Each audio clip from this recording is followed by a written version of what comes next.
बिस्मिल्लाहिर्रहमानिर्रहीम। This is Amjad Nawaz from New York. Pakistan में इस वक्त जो हालात हैं उस पे ओवरसीज़ पाकिस्तानी, खा वो अमेरिका में रहते हों, कनाडा, यूरोप या दुनिया के किसी भी मुल्क में रहते हों, वो सख्त परेशान हैं, बहुत रंजीदा हैं। ये पाकिस्तानी, ओवरसीज़ पाकिस्तानी जो है, हमेशा ही पाकिस्तान के बारे में इंतहाई फ़िक्रमंद रहते हैं। ना सिर्फ फ़िक्रमंद रहते हैं बल्कि पिछले 75 सालों से उस मुल्क के लिए जो कुछ इनसे हो सकता था वो कर रहे हैं। मुल्क की इकानमी को सहारा देगा।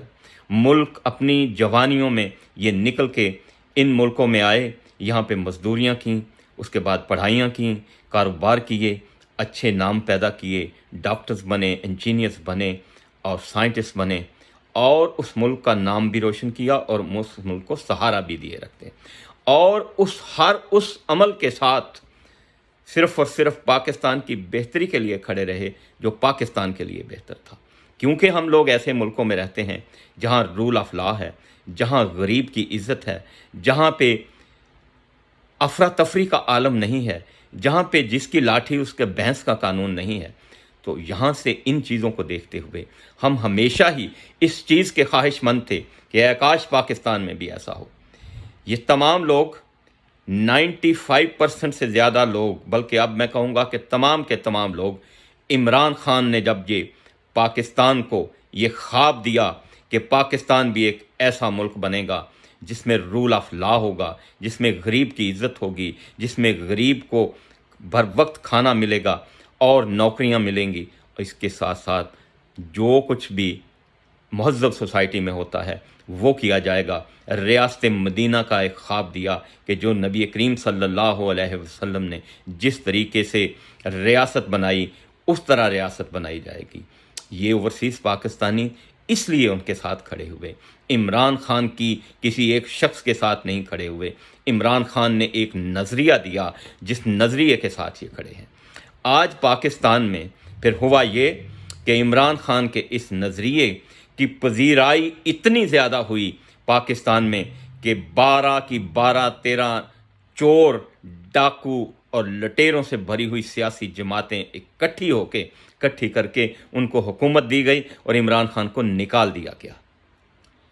इसके बाद इमरान खान की जो पॉपुलैरिटी थी उसमें दिन ब दिन आपने देखा 13 महीने में किस तरह इजाफा हुआ।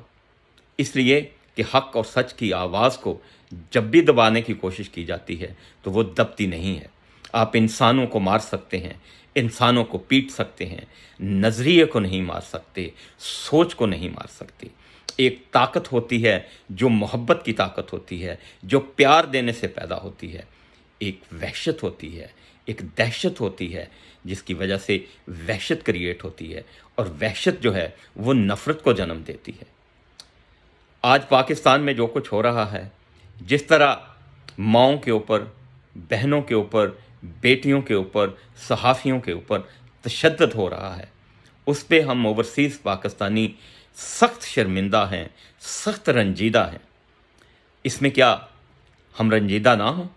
हमारी रंजीदा होने पे भी पाबंदी है, हमारे परेशान होने पे भी पाबंदी है, हमारा इजहार ख्याल करने पे भी पाबंदी है कि हम अपने जज्बात का इजहार करें। असम्बली में खड़े होके एक साहब कह रहे थे कि इन ओवरसीज़ पाकिस्तानियों को सख्त से सख्त सज़ाएँ दी जाएं और इन पे पाबंदियां लगाई जाएं। बिल्कुल इन पे पाबंदियां लगाई जानी चाहिए, क्योंकि इन्होंने पिछले 75 साल से मुल्क की इकानमी को सहारा दिया हुआ है। जब उस मुल्क में इनके लिए मौके नहीं थे बेहतर तालीम के, बेहतर रोज़गार के, तो ये निकले, इन्होंने अपनी जवानियाँ कुर्बान की, अपनी माँओं को, बहनों को, ख़ानदानों को, बीवियों को, बच्चों को छोड़ के इन मुल्कों में आके हम लोगों ने मजदूरियाँ की, पढ़ाइयाँ की और उसके बाद मुल्क का नाम रोशन किया। हमें ज़रूर सज़ाएं देनी चाहिए।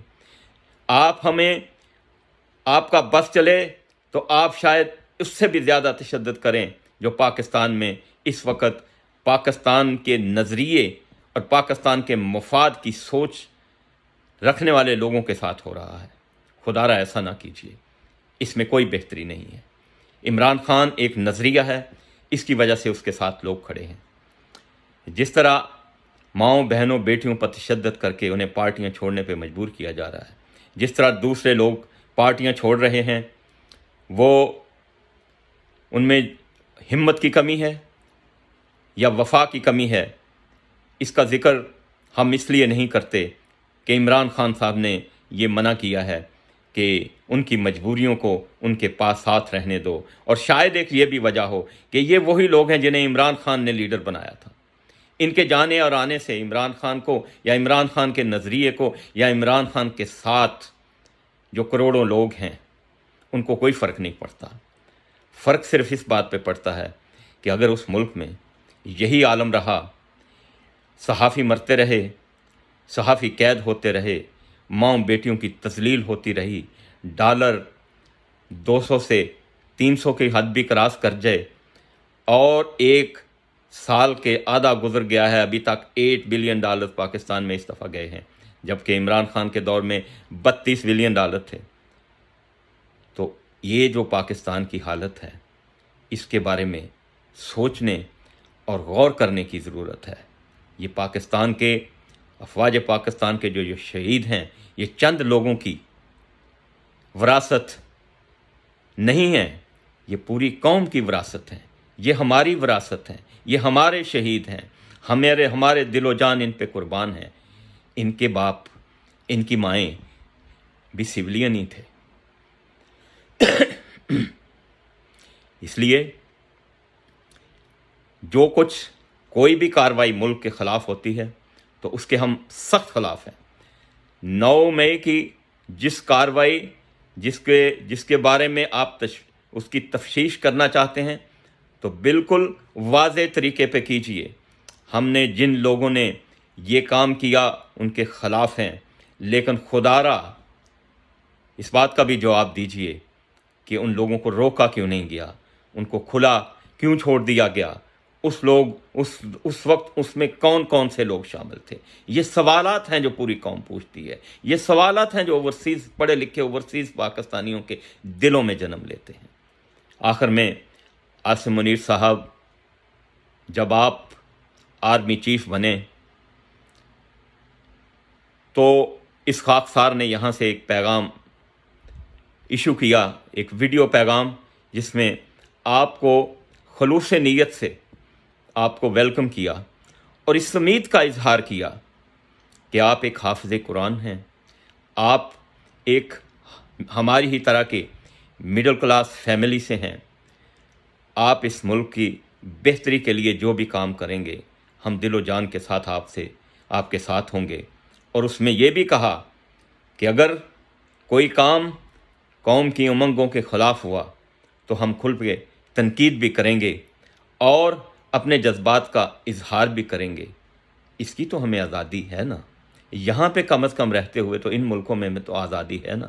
ہم نے کسی کو گالی نہیں دی، ہم نے کسی کو برا بھلا نہیں کہا، لیکن خدا را یہ سوچئے، اور اس کے بعد تمام اداروں کے جو سربراہان ہیں اور جو ارباب اختیار ہیں، ان سے ایک گزارش ہے کہ 60 سال کی عمر میں تمام لوگ جو ہیں وہ رخصت ہو جاتے ہیں، وہ ریٹائر ہو جاتے ہیں۔ جنرل باجوہ بھی ریٹائر ہو گئے، آج قوم انہیں کن الفاظ میں یاد کر رہی ہے۔